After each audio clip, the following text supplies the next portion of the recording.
नाजरीन अस्सलाम वालेकुम वरहमतुल्लाहि वबरकातुह। एक शख्स की कब्र में आग के शोले भड़कने लगे। एक शख्स की कब्र में आग भड़क उठी। आखिरकार उसने ऐसा क्या काम कर दिया था जिसकी वजह से उसकी कब्र में आग के शोले निकल रहे थे, आग के शोले भड़क रहे थे, उसकी कब्र में आग के चिंगारे निकल रहे थे।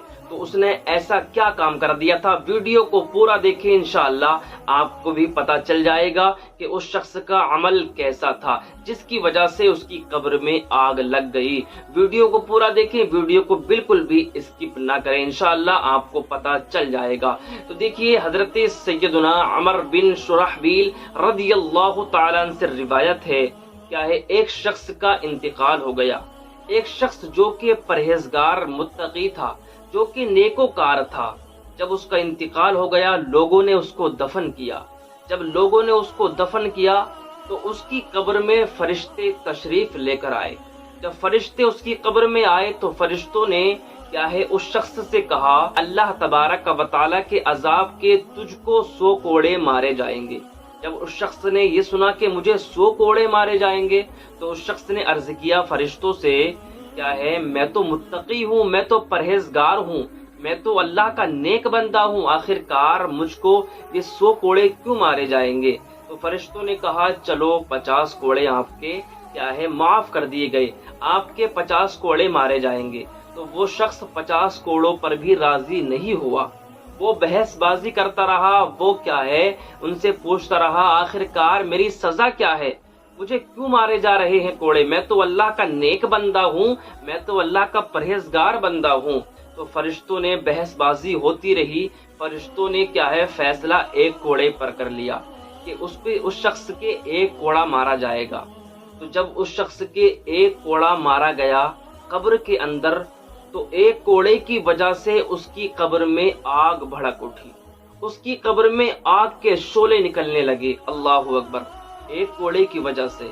और जानते हैं आप उसने क्या अमल कर दिया था ऐसा, जो फरिश्तों ने उसके एक कोड़ा मारा और एक कोड़े की वजह से पूरी कब्र में आग ही आग होने लगी, पूरी कब्र में आग के शोले निकलने लगे। तो देखिए, उस शख्स का अमल ये था कि उस शख्स ने जानबूझकर बेवुजू नमाज अदा की थी। जानबूझकर, उसे पता था कि मेरा वुजू नहीं है, उसे मालूम था अच्छी तरीके से कि मैंने वुजू नहीं बनाया है, फिर भी उसने लापरवाही में, फिर भी उसने हल्का जानकर नमाज को बगैर वुजू के अदा कर लिया। तो अल्लाह पाक परवरदिगार आलम ने उसको कब्र में दिखा दिया। कब्र में उसकी आग ही आग कर दी गई, बेवुजू नमाज पढ़ने की वजह से। और दूसरा अमल उसका क्या था? दूसरा अमल उसका ये था कि एक मजलूम उसके पास मदद के लिए आया था और उसने उसकी मदद नहीं की थी, उसने खाली उसको लौटा दिया। ये दूसरा अमल था उसका। मेरे भाई, अगर आपके पास भी कोई मदद के लिए आया करे जो कि मुस्तहिक़ मदद है, यानी कि जिसकी मदद करना जरूरी है, जो कि आपको लग रहा है ये बंदा परेशान है, ये बंदा ज्यादा ही मुसीबत में घिरा हुआ है, तो मेरे भाई उसकी मदद आपको करना जरूरी है। आप उसकी मदद कर दिया करें।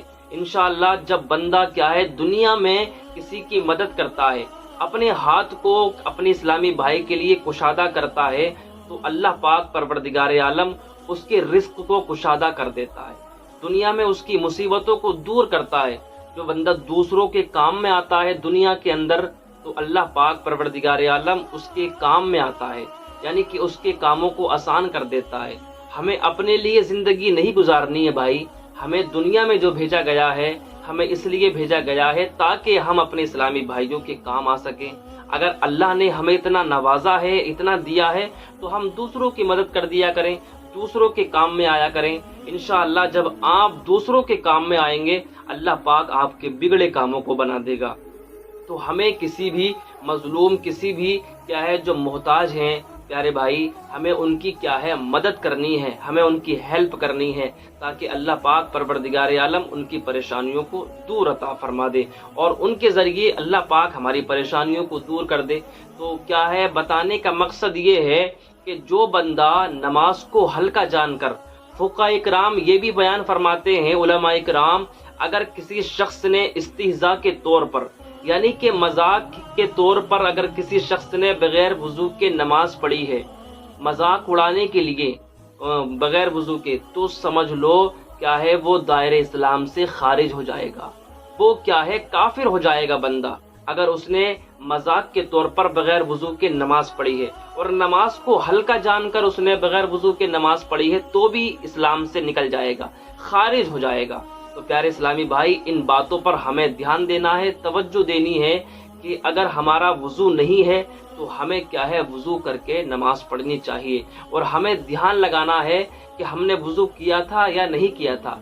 लेकिन उलमाए किराम, शरीयत हमें इस बात की भी इजाज़त देती है कि अगर हमारा वुज़ू ऐसा होता है, कभी कभी हमें हमारे जहन में शक हो जाता है, हमारे जहन में डाउट होता है कि हमने वुज़ू किया है या नहीं किया है, हालांकि हमने वुज़ू तो कर लिया होता है, लेकिन क्या है, हमें फिर भी शक होता है कि हमारा वुज़ू है या नहीं है। तो ऐसी सूरत में उलमाए किराम फरमाते हैं, शरीयत बयान फरमाती है कि ऐसी सूरत में जब आपको अपने वुज़ू पर शक हो जाए, तो उस सूरत में अगर आपने नमाज अदा कर ली ऐसी सूरत में, तो आपकी नमाज अदा हो जाएगी। यानी कि आपको शक था और आपने नमाज पढ़ ली तो आपकी नमाज अदा हो जाएगी। लेकिन बेहतर यह है, फिर भी मेरे भाई, वुज़ू कर लेना चाहिए। तो हमें बिल्कुल भी लापरवाही नहीं करनी चाहिए, बगैर वुज़ू के हमें नमाज नहीं पढ़नी चाहिए। हमें इस बात से क्या है, दो बातें सीखने को मिलती हैं कि हमें ध्यान लगाना है कि हमारा वुज़ू है क्या नहीं है, और दूसरी बात ये है कि हमें जो हमारे पास अगर मजलूम आ रहा है, हमारे पास कोई मदद के लिए आ रहा है, तो हमें उसकी मदद कर देनी है। कि जो बंदा क्या है अपने पैसे को दूसरों पर खर्च करता है, अपने माल का सदका निकालता रहता है, तो अल्लाह पाक परवरदिगार आलम उसकी जिंदगी से मुसीबतों को टाल देता है, उसकी जिंदगी से बुरे वक्तों को निकाल देता है। तो हमें इन दोनों बातों पर खास ख्याल रखना है। अल्लाह पाक परवरदिगार आलम की बारगाह में दुआ है, अल्लाह पाक हम सबको अमल खैर की तौफीक अता फरमाए। और जो हमारे इस्लामी भाई क्या हमारी वीडियो देख रहे हैं और जो भी क्या है परेशान हाल है, मैं सबके लिए दुआ करूंगा कि अल्लाह पाक सबकी जिंदगियों में खुशहाली अता फरमाए और सबकी जिंदगियों में क्या है बुरे वक्त को क्या है अल्लाह पाक उनके दूर अता फरमाए और सबकी जिंदगियों में सुकून अता फरमाए। अस्सलामु अलैकुम व रहमतुल्लाहि व बरकातुहू। मिलते हैं नेक्स्ट वीडियो में, तब तक के लिए अपना ख्याल रखें।